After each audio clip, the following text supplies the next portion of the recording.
All right, today we're going to be talking about MFA.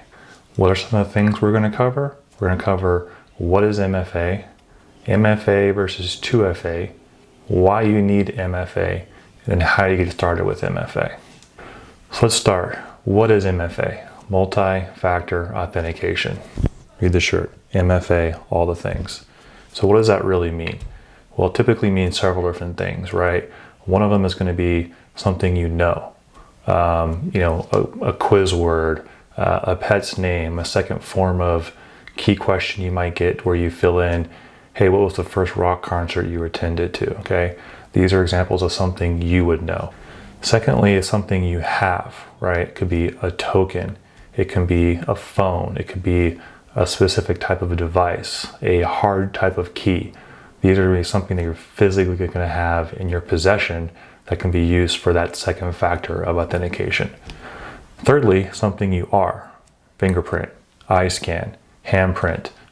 These are all examples of something that's potentially and should be, unique to you as a human, as an individual. And then lastly, someplace you are, right? It could be geographic location, it could be sitting by a certain IP, a callback at a certain telephone number. So what are some good examples of MFA, right? I think the most common one is your soft phone application running on your current phone. I think we've all seen these examples where you enter your credentials and you get prompted, hey, are you logging into this location? Accept, deny. We've all seen them from Okta, Microsoft, RSA, Duo. There's tons of them out there.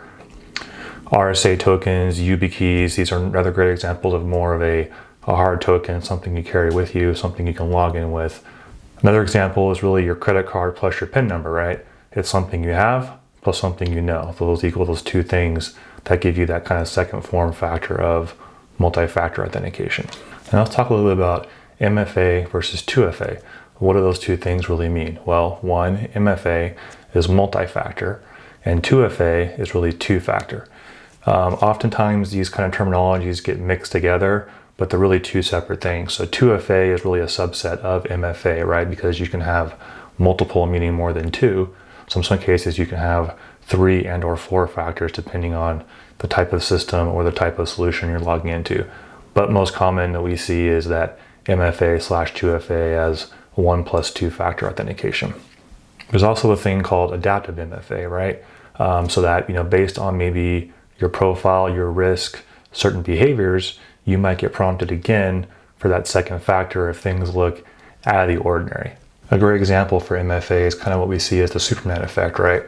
Let's say I log in Arizona, right? And then within a minute, I'm trying to log in from Florida. Well, it'd be pretty much impossible for me to be in two places at once, that short distance. So the systems would detect, hey, something doesn't look right here. Let me go ahead and query you for that second factor again to make sure this is really you logging in. And these are great examples of how adaptive MFA and more advanced MFA technologies can really help kind of secure your applications. So why do you need MFA? Well, passwords suck. That's why. Simple as that, right? People often go for easy. They go for repeatable. They take kind of common things that they might see. They might reuse the password. They might change a character. They might change the date.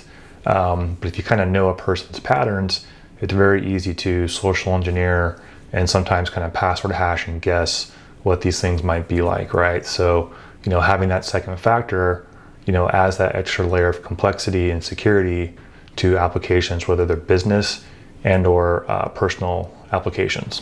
They can greatly reduce your business risk, greatly reduce your personal risk. A lot of breaches that we see in the industry really would be more so help prevented by using multi-factor authentication. So it should be something that's a very kind of core key topic as part of your security architecture. And nowadays it's pretty easy to roll out in some regards.